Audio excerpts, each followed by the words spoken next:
Hello student, welcome to board नगरी। देखिए हम एसिड बेस और साल्ट वाला टॉपिक पढ़ रहे थे और उसमें हमने साल्ट वाला टॉपिक स्टार्ट कर दिया था। साल्ट की जो इंट्रोडक्शन है वो हमने देख लिए थे और लास्ट क्लास में जो NaCl है, कॉमन साल्ट है, उसके बारे में हमने पढ़ लिया था। देखिए आप वीडियो देखते तो हो लेकिन इसको लाइक नहीं करते और ना ही आप शेयर कर रहे हो। वीडियो को लाइक करते रहिएगा और जो चैनल है हमारा उसको सब्सक्राइब कीजिएगा। बोर्ड नगरी नाम से हमारा चैनल है, उसको सब्सक्राइब कीजिएगा। आपके लिए जो आपकी 10th क्लास है उसके लिए साइंस का पूरा टॉपिक, जो आपकी पूरा साइंस है वो कंप्लीट की जाएगी और मैथ्स योगेश सर करवा रहे हैं। उसके साथ साथ आपको 12th की भी मैथ स्टार्ट कर दी गई है, वो भी आप पढ़ते रहिएगा। और जो 12th हैं उन बच्चों को बताइएगा कि इस चैनल पे मैथ्स योगेश सर के द्वारा पढ़ाई जा रही है। और हम और भी आपके जो सब्जेक्ट बच रहे हैं 11th 12th 9th और 10th ये भी पढ़ाएंगे। अगर आपके पास बच्चे हैं तो कमेंट में बताइएगा कि अगर हम स्टार्ट करना चाहें 9th क्लास के लिए भी और 10th 11th क्लास के लिए भी और हिंदी मीडियम के लिए भी आप बताइएगा कि हिंदी मीडियम के भी बच्चे अगर उत्सुक हैं पढ़ने के लिए तो वो भी बताइएगा। इसके लिए अब आपकी हिंदी मीडियम की क्लासेस साइंस की 10th की क्लास से स्टार्ट कर दी जाएगी और 9th की भी हिंदी मीडियम की स्टार्ट कर देंगे। अगर आपके पास बच्चे हैं आसपास, अगर तभी स्टार्ट करेंगे, नहीं तो फिर क्या मतलब अगर उस पर व्यू वगैरह नहीं आएंगे तो देखिए हम जो अपना एसिड बेस और साल्ट वाला टॉपिक हम पढ़ रहे थे। एसिड बेस है उसके बारे में हमने कंप्लीट डिस्कशन कर लिया था। साल्ट वाला टॉपिक हमने स्टार्ट कर दिया था। साल्ट का इंट्रोडक्शन है वो हमने देख लिया था। जो उसका जो नेम किस प्रकार से दिया जाता है वो हमने देख लिया था। उसका फॉर्मेशन किस प्रकार से होता है, साल्ट का फॉर्मेशन कैसे होता है। साल्ट का फॉर्मेशन होता है एसिड और बेस आपस में रिएक्शन करके क्या बनाते हैं, साल्ट बनाते हैं और क्या निकलता है, पानी निकलता है। ठीक है, ये चीज़ें हमने देख ली थी साल्ट वाला। और उसकी पीएच, साल्ट की किस प्रकार से पीएच डिसाइड की जाती है वो हमने देख लिया था। जब स्ट्रॉन्ग एसिड और स्ट्रॉन्ग बेस आपस में मिलकर रिएक्शन कर रहे हैं और उससे जो साल्ट बन रहा है तो उसकी पीएच क्या होगी, न्यूट्रल हो जाएगी। न्यूट्रल पर कितनी होती है, 7 होती है पीएच। अगर एक स्ट्रॉन्ग है, मान लीजिए अगर कोई सा भी एक स्ट्रॉन्ग है तो उसके हिसाब से पीएच डिसाइड होगी। अगर स्ट्रॉन्ग एसिड है और वीक बेस है तो स्ट्रॉन्ग एसिड जो है उसके हिसाब से आपकी जो पीएच है वो डिसाइड होगी, मतलब 7 से कम पीएच हो जाएगी। नेक्स्ट, अगर आपके पास स्ट्रॉन्ग बेस है और वीक एसिड है तो उसके आपके स्ट्रॉन्ग बेस के हिसाब से पीएच होगी और उसकी पीएच कितनी हो जाएगी, 7 से ज़्यादा हो जाएगी। तो इसमें जो आपका डिसाइडिंग फैक्टर क्या होगा, जो भी स्ट्रॉन्ग है उसके हिसाब से, अगर दोनों ही स्ट्रॉन्ग है तो उसमें पीएच क्या हो जाएगी, न्यूट्रल हो जाएगी। तो ये चीज़ें हम पढ़ चुके थे। और लास्ट क्लास में हमने कॉमन साल्ट के बारे में पढ़ लिया था, जिससे हम टेबल साल्ट भी कहते हैं। जो क्या होता है, NaCl, जो हम घर में यूज़ करते हैं, खाने के रूप में यूज़ करते हैं। और ये आपका जो NaCl है ये आपका क्या है, जो आपके जो भी हम अब आगे जो साल्ट पढ़ेंगे उनके लिए कॉमन है ये, इसलिए इसे कॉमन साल्ट कहा जाता है। और टेबल साल्ट इसलिए कहा जाता है क्योंकि ये हमारे खाने में यूज होता है। नेक्स्ट अब हम स्टार्ट करेंगे। देखिए आपका सबसे इंपॉर्टेंट टॉपिक है क्लोर एल्कली प्रोसेस। आपके क्लोर एल्कली प्रोसेस दे रखा है, इसका नाम क्यों पड़ा है क्लोर एल्कली प्रोसेस वो भी हम देखेंगे। पहले आप ये रिएक्शन देख लीजिए। इसमें क्या होगा, NaCl जो हमने कल जो कॉमन साल्ट पढ़ा था वो है NaCl है। इसको अगर हम पानी में डालेंगे तो क्या बनेगा, और उसमें इलेक्ट्रिसिटी फ्लो करवाएंगे तब क्या बन जाएगा, NaOH बन जाएगा। और उसके साथ क्लोरीन गैस निकलेगी और कौन सी, हाइड्रोजन गैस निकलेगी। ये आपकी रिएक्शन भी मैंने बैलेंस कर दी है। 2 यहाँ पे NaCl के हो जाएंगे, 2 H2O के और 2 NaOH के हो जाएंगे और क्लोरीन गैस निकलेगी और हाइड्रोजन गैस निकलेगी। देखिए इस चीज़ को समझने के लिए आपको क्या करना पड़ेगा, आपके एक डायग्राम दे रखा है, उस डायग्राम को समझेंगे और आपको ये भी बताएंगे कि इसका नाम क्लोर एल्कली प्रोसेस क्यों पड़ा। देखिए आपको ये आपको डायग्राम दे रखा है। ये आपके ये इसमें इलेक्ट्रिसिटी का फ्लो करवाया गया है। और ये सॉल्यूशन किसका है, इसमें सॉल्यूशन वाटर है और NaCl मिला रखा है। क्या है, वाटर है और NaCl है। अब देखिए जब भी जो NaCl है वो अगर वाटर में जाएगा, अब जो नमक है उसको अगर आप वाटर में डालेंगे तो वो उसके आयनों में टूट जाएगा। कौन कौन से आयन होंगे, Na+ हो जाएगा और Cl- हो जाएगा। अब जैसे ही अब इसको वाटर में डालेंगे तो जो वाटर है वो भी अपने आयनों में टूट जाएगा। कौन कौन से, H+ और OH- में। ठीक है, जब हम जो एसिड बेस पढ़ रहे थे तब भी हमने देखा था कि जो इलेक्ट्रिसिटी का फ्लो के अगर ओनली एसिड है तो उसमें इलेक्ट्रिसिटी का फ्लो नहीं होता है। अगर उसने जो एसिड है उसको हमने वाटर में डाल दिया तो उसमें जो इलेक्ट्रिसिटी का फ्लो होने लग जाएगा। सेम ऐसे ही क्या है बेस में होता है, ओनली जो बेस होता है उसमें इलेक्ट्रिसिटी का फ्लो नहीं होता है। जब उसमें अगर वाटर ऐड करते हैं तो उसमें क्या होता है, इलेक्ट्रिसिटी का फ्लो होने लग जाता है। इलेक्ट्रिसिटी फ्लो होने का रीज़न क्या हुआ, क्योंकि वो अपने आयनों में टूट गया और आयनों में टूटने के कारण, और इलेक्ट्रिसिटी का फ्लो किसके वजह से होता है, इलेक्ट्रॉन्स की वजह से। तो ये क्या हो गया, अपने आयनों में टूट गया, आयनों में टूटने की वजह से अब क्या होने लग जाएगा, इलेक्ट्रिसिटी का फ्लो होने लग जाएगा। देखिए जो नॉर्मल अपने NaCl है मतलब नमक है, उसको अगर आप उसमें से इलेक्ट्रिसिटी का फ्लो करवाएंगे तो उसमें इलेक्ट्रिसिटी का फ्लो नहीं होगा। आपने मान लीजिए एक बर्तन में आप वो ले लीजिए, नमक ले लीजिए, और आप अगर आप उसमें वायर डालेंगे, अगर वो उसमें जल की मात्रा बिल्कुल भी नहीं होनी चाहिए तो उसमें इलेक्ट्रिसिटी का फ्लो नहीं हो पाएगा। ठीक है, ये आप और उसमें इलेक्ट्रिसिटी का, अगर आप उसने H2 आपने उसमें जल ऐड कर दिया, अगर फिर आप उसमें इलेक्ट्रिसिटी का फ्लो कर रहे हैं तो उसमें इलेक्ट्रिसिटी का फ्लो होने लग जाएगा। देखिए यहाँ पे क्या दे रखा है, ये वाला एक प्लस है, ये प्लस क्या हो जाएगा, यहाँ पे एनोड हो जाएगा, और माइनस है ये क्या हो जाएगा, कैथोड हो जाएगा।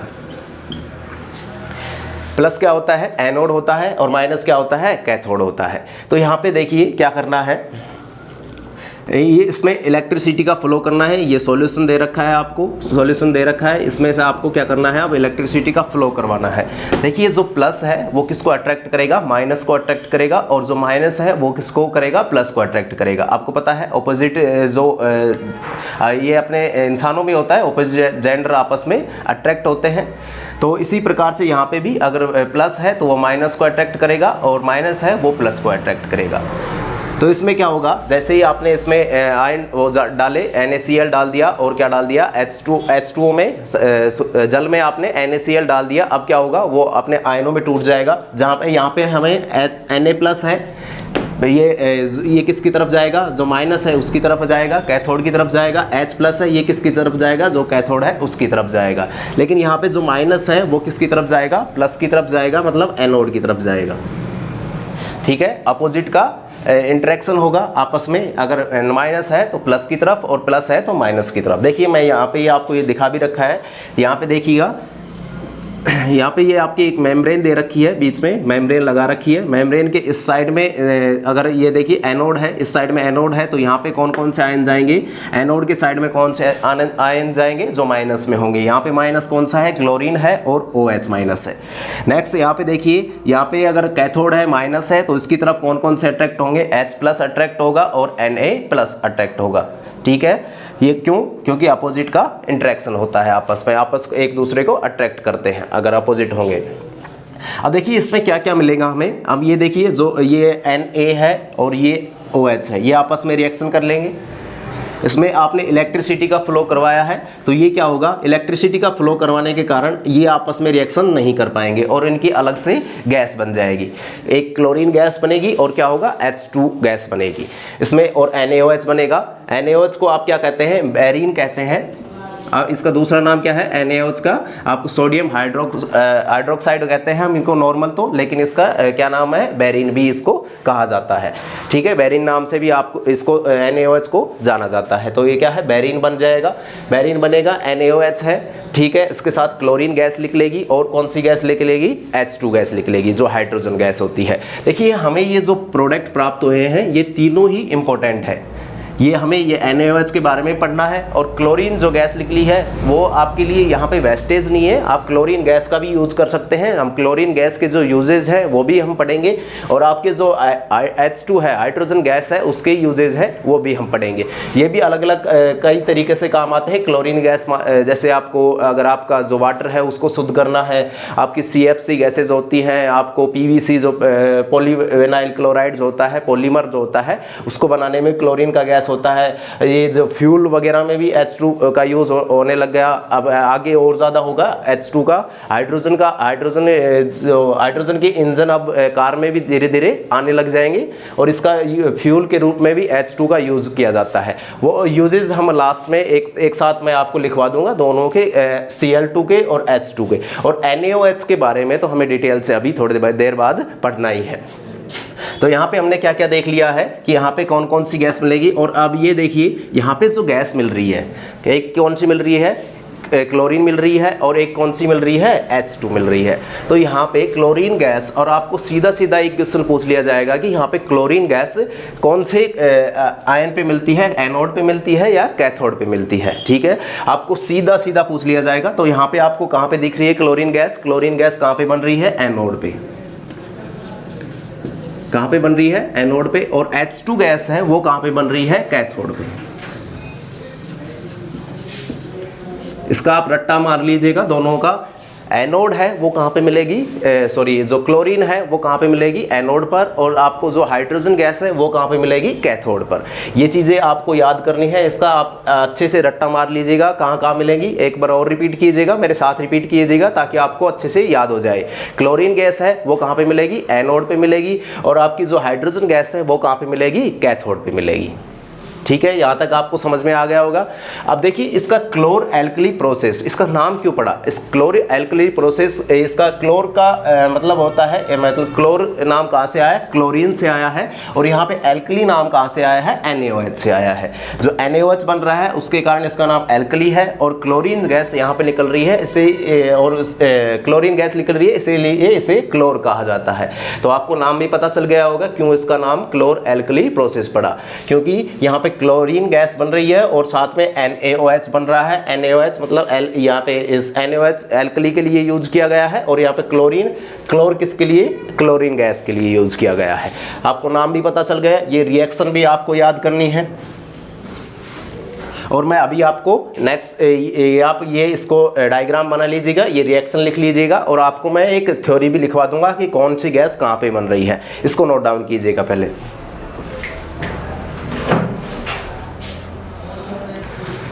हाँ जी, तो देखिए जो वीडियो है लाइक करते हुए चलेगा। और देखिए अब नेक्स्ट देखते हैं, हम क्या पढ़ रहे थे, क्लोर एल्कली प्रोसेस पढ़ रहे थे। ये हमने चीज़ देख ली थी कि इसका नाम क्लोर एल्कली क्यों पड़ा, क्योंकि हमें क्या प्राप्त हो रहा है, NaOH प्राप्त हो रहा है। NaOH क्या होता है, एल्कली होता है। NaOH की वजह से इसे एल्कली और क्लोरीन गैस निकल रही है, इसलिए इसे क्लोर कहा जाता है, इसलिए इसका नाम पड़ा क्लोर एल्कली प्रोसेस। ठीक है, और यहाँ पे हमें जो क्लोरीन गैस है वो कहाँ पे मिली, एनोड पे मिलती है, और H2 है वो कहाँ पे मिलता है, कैथोड पे मिलता है। तो आपको ये लिखवा दिया है मैंने, इसको नोट कीजिएगा। देखिए क्या लिखवा रखा है, chlorine gas is given of at the anode and H2 at the cathode. यहाँ पे जो क्लोरीन गैस है वो कहाँ पे मिल रही है, एनोड पर, और H2 गैस है वो कहाँ पे मिल रही है, कैथोड पे मिल रही है। नेक्स्ट देखिएगा, sodium hydroxide solution is formed near the cathode. यहाँ पे जो सोडियम हाइड्रोक्साइड जो ले रखा है हमने, ये मतलब जो प्रोडक्ट के रूप में प्राप्त हुआ है, ये कहाँ पे बन रहा है, कैथोड के पास। ये भी कहाँ बन रहा है, कैथोड के पास। तो कैथोड के पास कौन कौन से बन रहे हैं, NaOH है, और साथ में H2 गैस निकल रही है कैथोड के पास, और एनोड के पास केवल क्लोरीन गैस निकल रही है। ये चीज़ें आपको नोट करनी है आपके, और इनको नोट करते हुए चलेगा। आपके कहाँ पे है, कैथोड पे क्या बन रहा है, NaOH बन रहा है। और इसका देखिए यूजेज अब इस नेक्स्ट स्लाइड में हम देखेंगे। जो क्लोरीन है और आपके हाइड्रोजन है उसके यूजेज देखेंगे। और इसके जो NaOH बना है, सोडियम हाइड्रोक्साइड बना है, ये क्या होता है, कास्टिक सोडा होता है। इसके लिए हम डिटेल से हमें और पढ़ना है, इसको पहले नोट कीजिएगा, फिर हम इसके क्लोरीन और हाइड्रोजन है उसके यूजेस देखेंगे। चलिए देखिए, हमने क्लोर एल्कली प्रोसेस स्टार्ट कर रखा है, वो हमने उसके जो मेथड है वो हमने देख लिया, किस प्रकार से आपकी ये जो NaCl जब हम वाटर में डालते हैं तो क्या बनता है, NaOH बनता है। ये क्या होता है, एक कास्टिक सोडा होता है, वह हम अलग से देखेंगे। और आपको क्या बनती है, क्लोरीन गैस मिलती है और हाइड्रोजन गैस मिलती है। NaOH के बारे में अभी हमने डिटेल से पढ़ना है, कास्टिक सोडा के नाम से। इसका केमिकल फॉर्मूला ये है, और उसके केमिकल नेम क्या है, केमिकल नेम है आपका सोडियम हाइड्रोक्साइड होता है NaOH का। और क्लोरीन गैस निकलेगी और हाइड्रोजन गैस निकलेगी। तो हम यहाँ पे देखते हैं आपको जो यूजेस हैं आपके, ये क्लोरीन गैस और हाइड्रोजन गैस के क्या क्या यूज़ हैं। हमें क्या प्राप्त हो रहा है, क्लोरीन गैस भी प्राप्त हो रही है और हाइड्रोजन गैस भी प्राप्त हो रही है। तो सबसे पहले हम ये देख लेते हैं, इनको आप इनके बारे में इतना डिटेल से पढ़ना नहीं है, तो हम यहाँ पे इनके जो यूजेज आपको दे रखे हैं वो हमने देख लिए हैं। आपको ये यूजेज आपको अलग से नहीं दे रखे, आपका जो डायग्राम दे रखा है उसमें आपको लिख रखे हैं, जहाँ से क्लोरीन गैस निकल रही है वहाँ पे क्लोरीन के यूजेज दे रखे हैं, और जहाँ से हाइड्रोजन गैस निकल रही है वहाँ पे हाइड्रोजन के यूजेज दे रखे हैं। तो वहाँ से आप देख लीजिएगा, मैं आपको लिखवा रहा हूँ, इसको आप आपको नोट्स तो बनाए रहोगे, उसमें आप इनको लिख लीजिएगा ताकि आपको आसानी रहे इन चीज़ों में। तो देखिए हमें क्लोरीन गैस कहाँ पे प्राप्त हो रही थी, क्लोरीन गैस आपको प्राप्त हो रही थी एनोड से। ये मैंने आपको बता ही दिया था, क्लोरीन गैस कहाँ पे प्राप्त हो रही थी, एनोड पे। देखिए आपको मैं इतनी बार रिपीट करवा दूंगा कि आपको याद यहाँ पे ही याद हो जाएगा क्लोरीन गैस कहाँ पे बन रही है, एनोड पे। और जो हाइड्रोजन गैस है वो कहाँ पे बन रही है, कैथोड पे, है ना। ये हमने देख लिया था। और NaOH आपको वो कहाँ पे इकट्ठा हो रहा था, एनोड जो आपका कैथोड है उसके पास, जहाँ पे हाइड्रोजन गैस इकट्ठी हो रही, जहाँ से हाइड्रोजन गैस निकल रही थी, मतलब कैथोड की साइड से ही हाइड्रोजन गैस निकल रही थी, और कैथोड के पास क्या बन रहा था, आपका सोडियम हाइड्रोक्साइड बन रहा था। देखिए सबसे पहले देखते हैं हम क्लोरीन गैस के यूज़ क्या होते हैं। सबसे पहला है water treatment and swimming pools में। देखिए क्या वाटर ट्रीटमेंट में किस प्रकार से आपके जो बैक्टीरिया वगैरह हैं उसको मारने के लिए किसका यूज़ किया जाता है, क्लोरीन गैस का यूज़ किया जाता है। तो इसके लिए वाटर ट्रीटमेंट में और स्विमिंग पूल में भी यूज़ किया जाता है, ताकि जो आपका जल है उसको सही रखा जाए, शुद्ध रखा जाए। नेक्स्ट आपका PVC आपका इसकी फुल फॉर्म है पॉलीविनाइल क्लोराइड। क्या होती है, पॉलीविनाइल क्लोराइड इसकी फुल फॉर्म होती है। ये क्या होता है, पॉलीमर होता है, एक बहुलक होता है।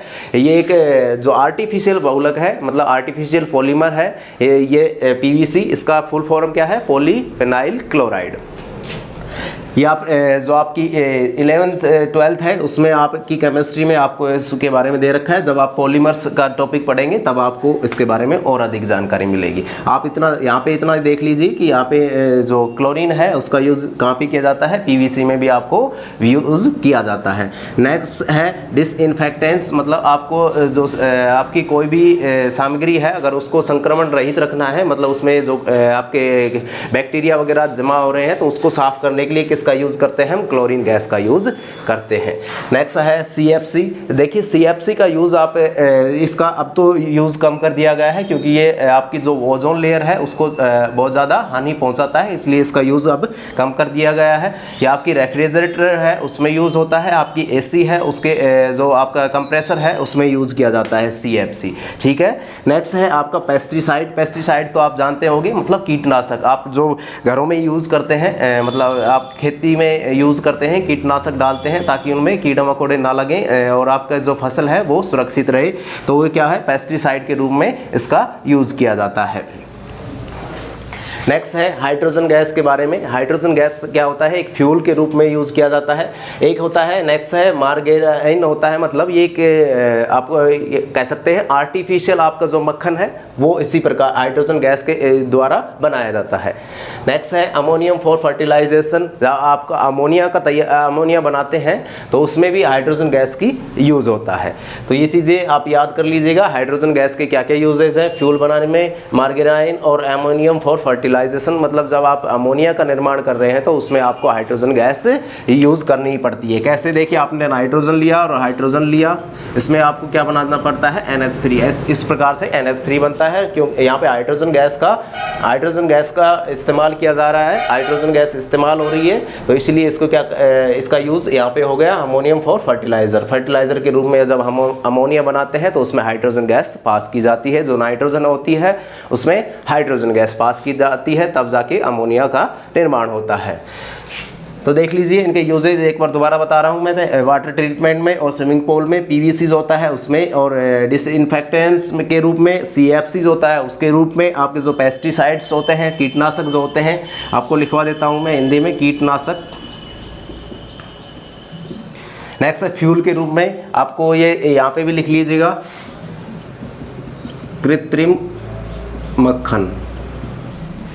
नेक्स्ट अमोनिया फॉर फर्टिलाइज़र के रूप में। तो इनके ये यूजेज हो गए हैं। अब हमें देखिए नेक्स्ट पढ़ना है कास्टिक सोडा के बारे में। यहाँ तक हमने जो इसका नॉर्मल है वो हमने कंप्लीट कर लिया है। आपकी जो क्लोरो एल्कली प्रोसेस है वो हमने कंप्लीट कर लिया है। क्लोरो एल्कली प्रोसेस है वो अब जो हम पढ़ेंगे, हमने कॉमन साल्ट पढ़ा था, कॉमन साल्ट के द्वारा ही हमने इतने जो आपके ये NOH यहाँ पे जो बन रहा है, क्लोरीन गैस बन रही है, हाइड्रोजन गैस बन रही है, वो किसके द्वारा, जब हमने NaCl को वाटर में डाला तब जाके वो NaOH बना, कास्टिक सोडा होता है वो बना, इसलिए उसको NaCl को क्या कहते हैं हम, कॉमन साल्ट कहते हैं।